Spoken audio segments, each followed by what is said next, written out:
जिसके घर पे मीटर की रीडिंग 600 से कम है उसको बिजली का बिल 0 आएगा। मेरा बिजली ਦਾ ਬਿੱਲ ਪਹਿਲਾਂ 1 ਸਾਲ ਪਹਿਲਾਂ ਆਵਾ ਤਾਂ ਤੇ ਹੁਣ ਵੀ 1 ਸਾਲ ਹੋ ਗਿਆ ਵੀ ਆਂਦਾ ਨਹੀਂ ਹੈਗਾ ਜਦ ਆਹ ਭਗਵੰਤ ਮਾਨ ਦੀ ਸਰਕਾਰ ਬਣੀ ਆ ਜੀ। ਮੁੰਡਾ ਸਾਨੂੰ ਛੋਟਾ ਕਹਿੰਦਾ ਪਿਛਲੀ ਵਾਰੀ ਬਿੱਲ ਕਿੰਨਾ ਆਇਆ ਤਾਂ ਮਾਂ 3500 ਰੁਪਈਆ ਕਹਿੰਦਾ ਐਤਕੀ 0 ਆਇਆ। ਮਾਂ ਫਿਰ ਐਸਾ ਮੁੱਖ ਮੰਤਰੀ पूरे इंडिया में बनना चाहिए।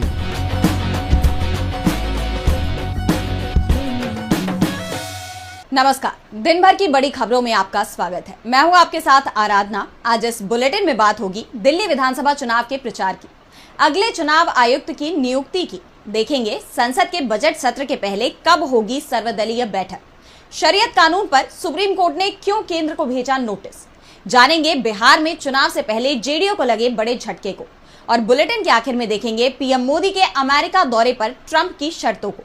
लेकिन दिन भर की तमाम बड़ी खबरों से पहले एक नजर आज की सुर्खियों पर। वायनाड दौरे पर प्रियंका गांधी, बाघ का शिकार हुई महिला के परिजनों से की मुलाकात, कांग्रेस सांसद ने घटना पर व्यक्त की संवेदनाएं। मुंबई में डीजल पेट्रोल गाड़ियों पर बैन की तैयारी, महाराष्ट्र सरकार ने स्टडी के लिए 7 मेंबर्स की बनाई कमेटी, 3 महीने में देगी रिपोर्ट। कोलकाता में आरजीकर अस्पताल के पूर्व प्रिंसिपल पर मुकदमा चलाने के लिए बंगाल सरकार ने दी मंजूरी, सीबीआई ने हाईकोर्ट को दी जानकारी। हरे निशान पर बंद हुआ शेयर बाजार, 535 अंकों के उछाल के साथ 75,901 पर बंद हुआ सेंसेक्स, 128 अंकों की तेजी के साथ 22,957 पर बंद हुआ निफ्टी। ये तो थी सुर्खियां। अब बात आज की सबसे बड़ी खबर की। तो दिल्ली की सियासत में घमासान मचा हुआ है। यमुना के पानी से लेकर दिल्ली की खराब होती हवा को लेकर एक दूसरे को घेरने की कोशिश हो रही है। तो अब कांग्रेस के लिए राहुल गांधी भी बीमारी से उबरकर चुनावी मैदान में उतर पड़े हैं और उन्होंने बीजेपी और आप दोनों पर ही तीखा हमला बोला। तो क्या कुछ कहा राहुल गांधी ने, देखिए इस रिपोर्ट में। दिल्ली विधानसभा चुनाव में इस समय तीखे आरोपों का सिलसिला तेज हो चुका है। बीजेपी की तरफ से अमित शाह ने कमान संभाल रखी है, तो आपके लिए केजरीवाल लगातार प्रचार कर रहे हैं। इस बीच राहुल गांधी की एक बार फिर एंट्री हो गई है। उन्होंने पटपड़गंज और ओखला में रैलियां कर बीजेपी और आप पर तीखा हमला किया। राहुल ने कहा कि बीजेपी संविधान बदलने की बात करती थी, मोहन भागवत देश की आजादी पर सवाल उठा रहे हैं, ये लोग नफरत की राजनीति कर रहे हैं, जबकि कांग्रेस मोहब्बत की सियासत कर रही है। राहुल ने जीएसटी और नोटबंदी पर सवाल उठाए, कहा ये सब कुछ अरबपतियों को फायदा पहुंचाने के लिए सरकार ने किया। राहुल ने बीजेपी के साथ आप पर भी हमला बोला, कहा कि अरविंद केजरीवाल जब राजनीति में आए तो छोटी सी गाड़ी थी, कहा था कि नए तरह की राजनीति करूंगा, बिजली के पोल पर चढ़ गए थे, लेकिन जब गरीबों को जरूरत पड़ी तो कहीं नहीं दिखे, जब दिल्ली में हिंसा हुई तो कहीं नहीं दिखे, कहा था साफ राजनीति करूंगा और सबसे बड़ा शराब घोटाला कर दिया। केजरीवाल के घर की तस्वीर लोगों ने देखी है, वो शीश महल में रहते हैं। राहुल ने आप और बीजेपी पर तीखा हमला किया तो बीजेपी और आप के बीच भी आरोपों का सिलसिला तेज हो गया। आम आदमी पार्टी ने हरियाणा की सैनी सरकार पर यमुना के पानी को दूषित करने का आरोप लगाया था, जिसे लेकर अब सीएम आतिशी ने इस पानी में अमोनिया होने की बात कहकर चुनाव आयोग को चिट्ठी लिखी है। इस बीच कहा यह जा रहा है कि अब सैनी सरकार इस आरोप को लेकर केजरीवाल और आतिशी के खिलाफ मानहानि का दावा कर सकती है। वहीं दूसरी ओर पूर्व सीएम अरविंद केजरीवाल ने पीएम मोदी को चिट्ठी लिखते हुए किसानों और मिडिल क्लास के कर्ज को माफ करने की मांग की है और साथ ही आम आदमी पर पड़ने वाले टैक्स के बोझ को भी कम करने की अपील की है। इसके साथ ही साथ एआईएमआईएम के नेता और दिल्ली सांप्रदायिक टकराव के आरोपी ताहिर हुसैन को सुप्रीम कोर्ट से बड़ी राहत मिली है। चुनाव प्रचार के लिए हुसैन को कोर्ट ने अंतरिम जमानत दे दी है। इसके तहत हुसैन सुबह 6 बजे से शाम 6 बजे तक अपने क्षेत्र में प्रचार कर पाएंगे और शाम 6 बजे के बाद उन्हें अगली सुबह 6 बजे तक तिहाड़ में ही रहना पड़ेगा। दिल्ली में घमासान मचा हुआ है, नतीजे क्या होंगे इस पर सवाल है। तो सवाल देश के नए मुख्य चुनाव आयुक्त को लेकर भी उठ रहे हैं, क्योंकि मुख्य चुनाव आयुक्त राजीव कुमार के रिटायरमेंट की तारीख भी नजदीक आती जा रही है। दिल्ली चुनाव के नतीजे आने के 10 दिन बाद वो रिटायर हो जाएंगे। सरकार की तरफ से नए मुख्य चुनाव आयुक्त की तलाश भी शुरू कर दी गई है। देखिए ये रिपोर्ट। देश के 25वें मुख्य चुनाव आयुक्त राजीव कुमार दिल्ली चुनाव के बाद रिटायर होने वाले हैं। उनके कार्यकाल में दिल्ली विधानसभा का चुनाव आखिरी चुनाव होगा। अब चर्चा ये हो रही है कि राजीव कुमार के रिटायर होने के बाद अगला चुनाव आयुक्त कौन होगा। मुख्य चुनाव आयुक्त की नियुक्ति के लिए सर्च कमेटी का गठन किया गया है। इसकी अध्यक्षता कानून मंत्री अर्जुन राम मेघवाल करेंगे। कमेटी में 2 अन्य सदस्य के तौर पर वित्त और कार्मिक एवं प्रशिक्षण विभाग के सचिवों को शामिल किया गया है। मौजूदा मुख्य चुनाव आयुक्त राजीव कुमार का कार्यकाल 18 फरवरी को खत्म हो रहा है। उनके बाद ज्ञानेश कुमार सबसे वरिष्ठ चुनाव आयुक्त हैं। अब तक सबसे सीनियर चुनाव आयुक्त को सीईसी की सेवानिवृत्ति के बाद मुख्य चुनाव आयुक्त के रूप में पदोन्नत किया जाता था, लेकिन पिछले साल सीईसी और ईसी की नियुक्तियों पर एक नया कानून लागू हुआ। इस कानून के मुताबिक एक सर्च कमेटी के गठन का प्रावधान किया गया, जो सीईसी और ईसी के रूप में नियुक्ति के लिए 5 सचिव स्तर के अधिकारियों के नामों की लिस्ट तैयार करेगा और इसकी बैठक 31 जनवरी से शुरू हो रहे संसद के बजट सत्र के दौरान हो सकती है। बता दें कि राजीव कुमार के बाद पहली बार नए मुख्य निर्वाचन आयुक्त की नियुक्ति बदले नियमों के तहत होगी। पहले मुख्य चुनाव आयुक्त के पैनल में चीफ जस्टिस ऑफ इंडिया भी होते थे। नए कानून में सीजीआई को पैनल से बाहर रखा गया है। चुनाव आयुक्त की नियुक्ति के पैनल से सीजीआई को निकालने को लेकर विवाद थमा नहीं है। ऐसे में इस नियुक्ति को लेकर चर्चाओं का बाजार गरमाया हुआ है। इस बीच बजट को लेकर भी तरह तरह के सवाल उठ रहे हैं। 31 फरवरी से संसद का बजट सत्र शुरू होगा। इस दौरान वित्त मंत्री निर्मला सीतारमण 1 फरवरी को केंद्रीय बजट पेश करेंगी। इस बजट पर टैक्स पेयर्स से लेकर किसान, महिलाएं, इंडस्ट्री सबकी नजरें टिकी हुई हैं। केंद्रीय बजट से पहले केंद्रीय संसदीय कार्य मंत्री किरण रिजिजू ने बड़ा ऐलान किया है और साथ ही उन्होंने विपक्षी नेताओं से बड़ी अपील भी की। तो क्या ऐलान किया किरण रिजिजू ने, जानने के लिए देखिए ये रिपोर्ट। 31 जनवरी से संसद का बजट सत्र शुरू होने जा रहा है। इस दौरान केंद्रीय बजट पेश किया जाएगा।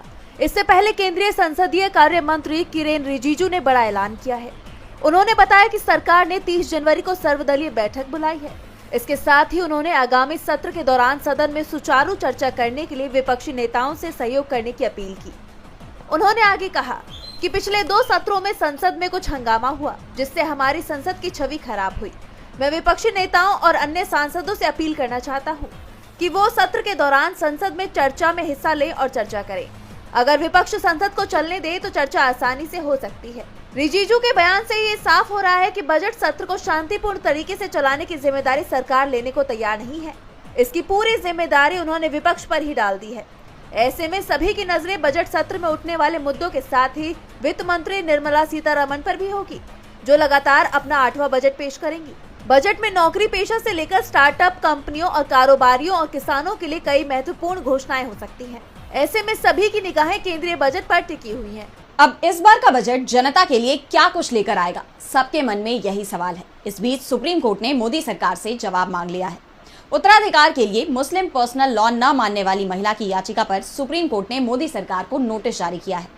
सफिया नाम की महिला, जो शरीयत पर विश्वास नहीं करती है, वो भारत के उत्तराधिकार कानून के तहत पैतृक संपत्ति पर हक चाहती है और इसी को लेकर अब सुप्रीम कोर्ट ने केंद्र सरकार का रुख जानना चाहा है।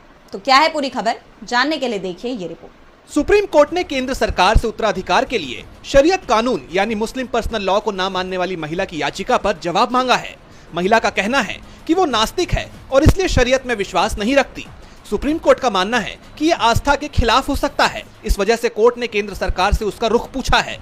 मामले की सुनवाई chief justice Sanjeev Khanna, justice Sanjay Kumar और जस्टिस केवी विश्वनाथन की बेंच ने किया। केरल की रहने वाली इस महिला का नाम सफिया बताया गया है। वो एक्स मुस्लिम्स ऑफ केरल संस्था की महासचिव है। सफिया का कहना है कि उसने आधिकारिक तौर पर इस्लाम धर्म नहीं छोड़ा है। सफिया की मांग है कि जो लोग मुस्लिम पर्सनल लॉ को नहीं मानना चाहते हैं, उन्हें भारत के उत्तराधिकार कानून के तहत पैतृक संपत्ति पर हक मिलना चाहिए। बता दें कि सफिया नास्तिक हैं और अनुच्छेद 25 के तहत धर्म का मौलिक अधिकार चाहती हैं। उनका कहना है कि इस अधिकार के तहत धर्म में विश्वास करने और धर्म में विश्वास न करने दोनों अधिकार शामिल होने चाहिए। ऐसा इसलिए ताकि लोगों को अपना धर्म छोड़ने के बाद भी उत्तराधिकार और बाकी अहम नागरिक अधिकार मिलते रहें। शरिया कानून के अनुसार इस्लाम धर्म छोड़ने के बाद व्यक्ति को उसके समुदाय से निकाल दिया जाता है। इसके बाद वो अपनी संपत्ति में किसी भी तरह के उत्तराधिकार का हकदार भी नहीं रह जाता। याचिका में कहा गया है कि मामला सभी मुस्लिम महिलाओं के लिए है, लेकिन मौजूदा याचिका उन महिलाओं के लिए है जो जन्म से मुस्लिम हैं और धर्म छोड़ना चाहती हैं। केंद्र की ओर से पेश सॉलिसिटर जनरल तुषार मेहता ने जवाबी हलफनामा दायर करने के लिए 3 हफ्ते का समय मांगा था।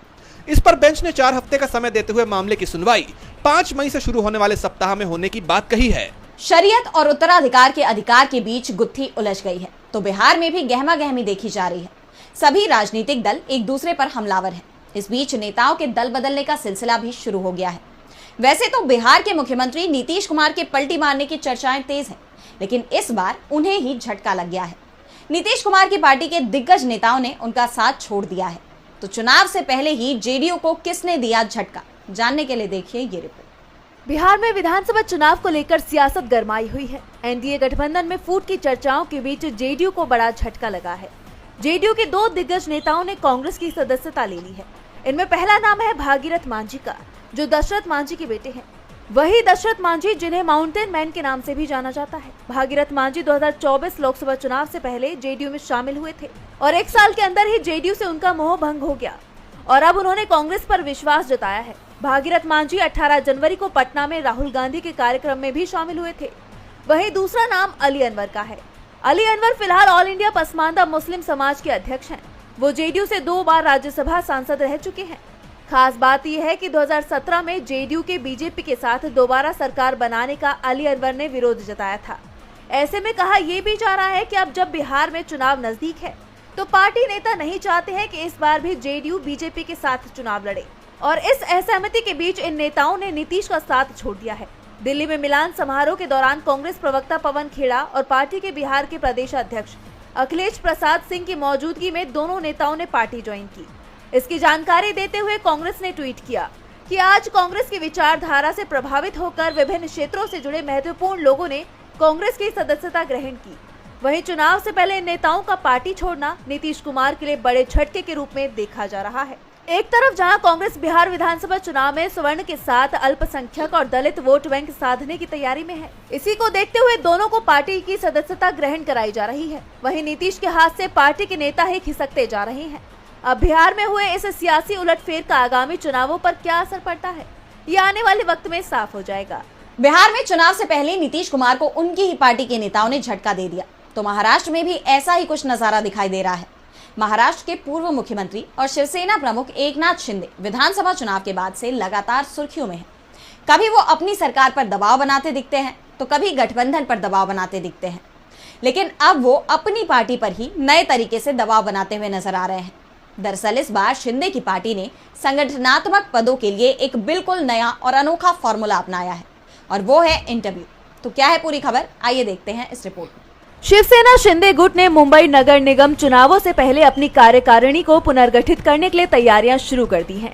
संगठनात्मक पदों के लिए 31 जनवरी तक इंटरव्यू आयोजित किए जाएंगे। इन इंटरव्यूज की प्रक्रिया की सीधी निगरानी शिवसेना प्रमुख एकनाथ शिंदे करेंगे। ये जानकारी देते हुए शिवसेना सचिव किरण पावस्कर ने कहा कि इस पारदर्शी प्रक्रिया का मकसद पार्टी को योग्य और समर्पित नेता देना है। इन इंटरव्यूज में विभाग प्रमुख, महिला विभाग संयोजक, विधानसभा समन्वयक जैसे कई अहम पदों के लिए उम्मीदवारों का चयन किया जाएगा। पावस्कर ने कहा कि शिवसेना की नींव समर्पित जमीनी कार्यकर्ताओं पर टिकी है। हर शिव सैनिक पार्टी के भीतर बड़ी जिम्मेदारियां निभाने की इच्छा रखता है। ये इंटरव्यू हर एक उम्मीदवार की नेतृत्व क्षमता और पार्टी के विजन में योगदान देने की क्षमता का आकलन करेंगे। योग्यता आधारित और पारदर्शी चयन प्रक्रिया सुनिश्चित करके हमारा लक्ष्य ऐसे नेताओं को नियुक्त करना है जो पार्टी के संगठनात्मक ढांचे को मजबूत करें और सामूहिक लक्ष्यों को प्राप्त करने में मदद कर सकें। कहा जा रहा है कि एक एक पद के लिए कई उम्मीदवार होने के कारण पार्टी में संभावित असंतोष को शांत करने के लिए फॉर्मूला अपनाया गया है। दरअसल विधानसभा चुनाव के बाद से ही एकनाथ शिंदे लगातार परेशान नजर आ रहे हैं। पहले वो मायावती और बीजेपी पर दबाव बना रहे थे कि उन्हें मुख्यमंत्री बनाया जाए, लेकिन बीजेपी ने उनकी ये मांग सख्ती से नकार दी। फिर वो दबाव बना रहे थे कि गृह मंत्रालय उन्हें ही दिया जाए, लेकिन बीजेपी ने उनकी ये मांग भी नहीं मानी, जिसके बाद कई दिनों उन्होंने उप मुख्यमंत्री का कार्यकाल नहीं संभाला।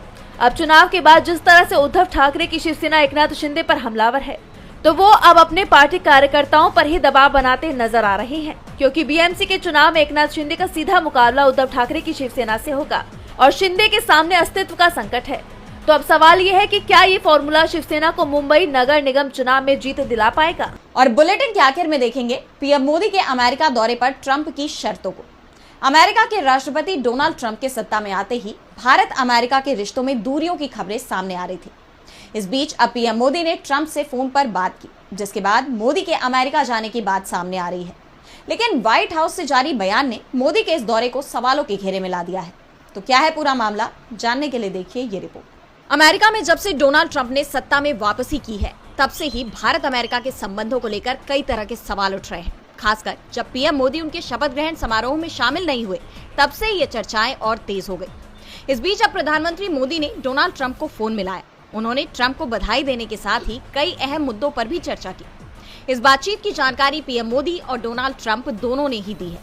ट्रंप ने कहा कि मोदी फरवरी में व्हाइट हाउस आ सकते हैं, लेकिन व्हाइट हाउस ने जिन चीजों पर जोर दिया, उन पर सबका ध्यान जा रहा है। व्हाइट हाउस ने अपने बयान में कहा कि ट्रंप ने पीएम मोदी से बातचीत में 2 मुद्दों पर जोर दिया। एक तो ये कि भारत ज्यादा से ज्यादा अमेरिकी रक्षा उपकरण खरीदे और दूसरा ये कि दोनों देशों के बीच द्विपक्षीय व्यापार संतुलित हो, ना कि किसी एक की तरफ झुका हुआ।